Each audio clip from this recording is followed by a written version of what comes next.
Okay, so to continue what we started, what I want to do now is I want to bring down a principal component tool. So this would be under predictive grouping. I'm going to select all of my metrics. And the only thing I'm going to change within this configuration is the number of principal components to append. I'm going to set this to 3. And just to note that I would actually change this to 3 after having looked at the report, but I'm just doing it now and then I'll actually walk you through the report.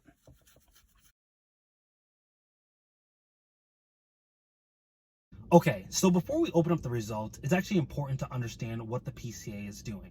And a perfect example is just to understand a graph, a standard graph. And let's say we're graphing 2 variables, one variable on our x-axis, one variable on our y-axis. And then we have a scatter plot of all of the data. So what the principal component would basically do is it would draw a line that best fits that data to represent all the variance within that data set. So let's say that that's 90% of the variance that that line represents. Then what it's going to do is it's going to draw another line that's perpendicular to that first line to try to represent the remainder of that variance within the data set. So obviously we have more variables, but ultimately that's what it's basically doing. It's drawing all these lines to represent the variance within these variables. So in the results window, what you're going to see is you're going to see all of your PCAs, you're going to see all these principal components, and you're going to see all of your variables.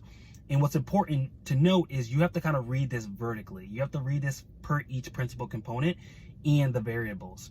And don't more or less focus on whether it's positive or negative. Focus on how close or far it is from 0, because what that's telling you is that's telling you the significance that that variable plays within the principal component. So that's kind of that first analysis part, or that first piece of the analysis. The second piece that we're really going to focus on is the Scree Plot. And the Scree Plot is basically telling you how many principal components basically represent that data. And again, like I said, it draws a line to represent X amount % of the variance within that data. The Scree Plot is going to visualize that for you. And ultimately, we'll know how many principal components we need to append to our data set.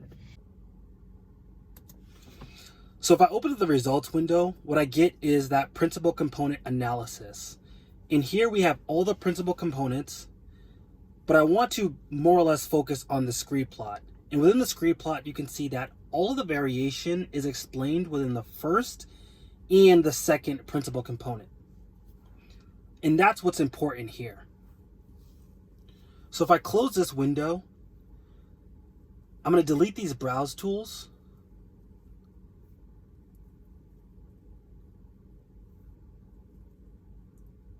And then I'm going to bring down a select tool, as well as bringing down a Centroids Diagnostics tool.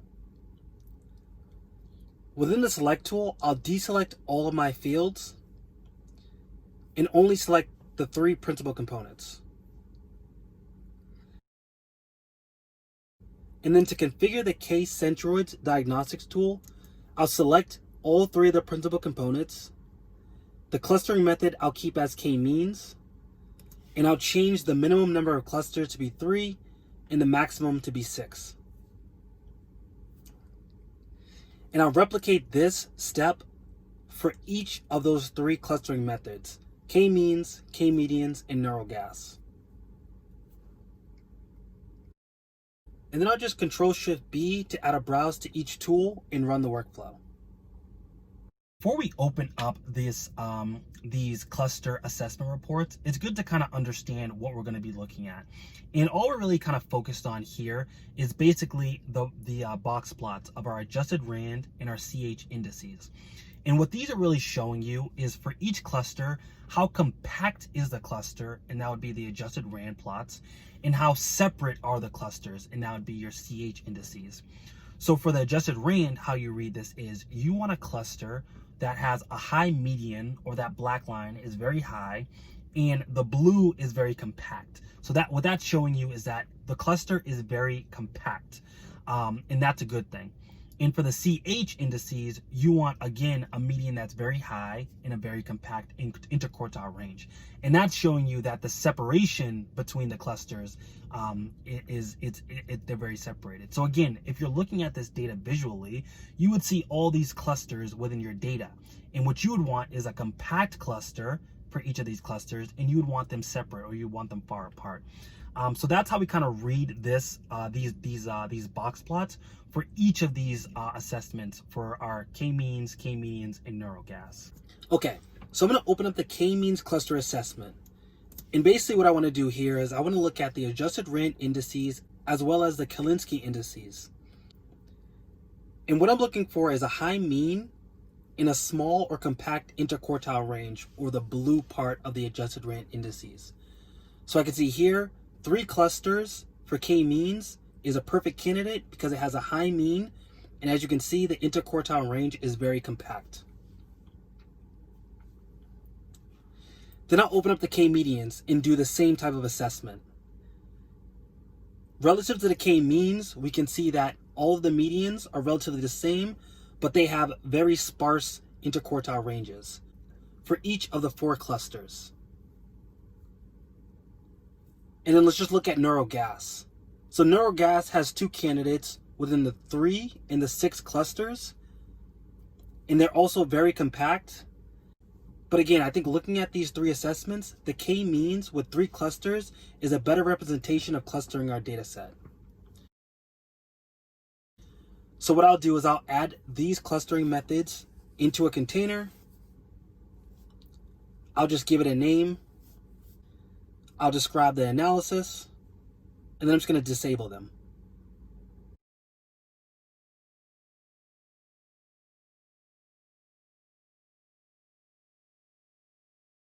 So what I'm going to do is I'm going to pull down a find and replace tool.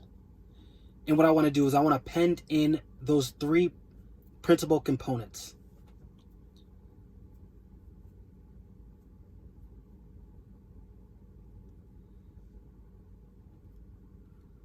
So then what I want to do is I want to bring in our K-Centroid cluster analysis. I'm going to name it K-means because ultimately what we decided is that that was a better representation of clustering our data. I'm going to choose the 3 principal components, and the number of clusters is going to be 3. I'm going to drag on an Append Cluster tool, and with this, I'm just going to use the object node of our K-Centroid cluster analysis, and I'm going to append that to our full data set. I'm going to change the number of starting seeds to be 3.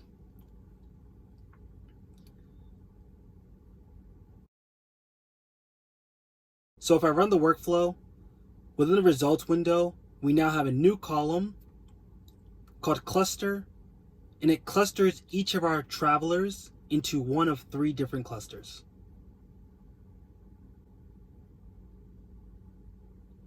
I'm going to save this as clusters, go back to our first workflow, and I'm just going to append in our clusters by traveler. And let's just name this k-means clusters.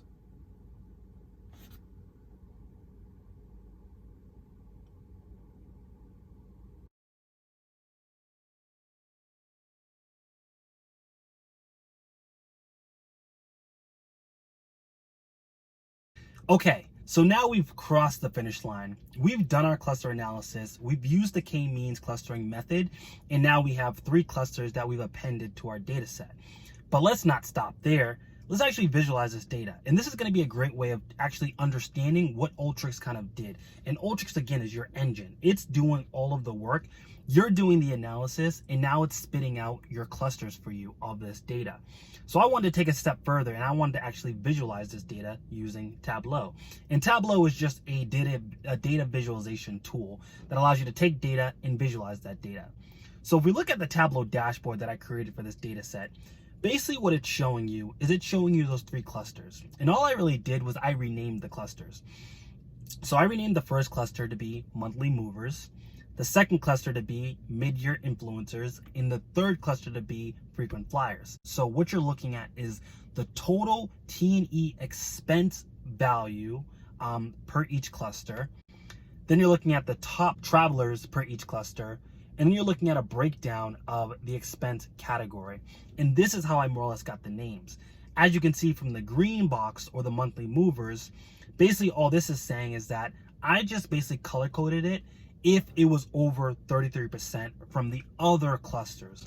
So if it's over a third of the expense for the total of the 3 clusters, it's colored. And then the darkness of the color is just based off of, how high that percentage is. So for monthly movers, you can see that they do a lot, from hotels, airlines, car and taxis, and entertainment and meals. And the reason why I said they're monthly movers is because they're all over the place. They're doing everything. Every month they're doing something.